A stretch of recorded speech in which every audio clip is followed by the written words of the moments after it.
দেশের মুসলমানরা নির্যাতিত হচ্ছে, বিশেষ করে আল আকসা মসজিদ ধ্বংস হচ্ছে এবং ফিলিস্তিনে নির্বিচারে মুসলমানরা মারা যাচ্ছেন, শিশুসহ সবাই মারা যাচ্ছেন।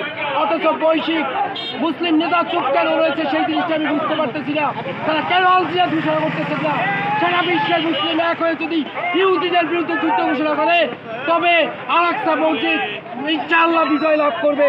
আপনি জেনে থাকবেন হিটলার ৭৪ বলেছিলেন, জার্মানির প্রেসিডেন্ট, তিনি বলেছিলেন আমি ২০০০ ইহুদিদের বাঁচিয়ে রাখলাম।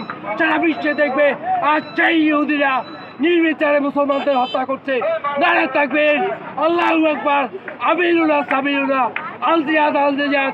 ইনশাআল্লাহ সারা বিশ্বের পৈতৃক নেতাদের বলবো বরগুনা থেকে জিহাদের ময়দানে নেমে আল আকসা মসজিদকে স্বাধীন করুন, মুসলমানদের বিজয় দান করবেন। ইনশাআল্লাহ মহান আল্লাহ গায়েবী সাহায্য করবেন। এই প্রত্যাশা রেখে রাসূল পাক সাল্লাল্লাহু আলাইহি ওয়াসাল্লামের ওসিলায় আমাদের আল জিহাদে অংশগ্রহণের তৌফিক দান করবেন। এই তৌফিক দেখে শেষ করলাম। ধন্যবাদ সকলকে। ধন্যবাদ।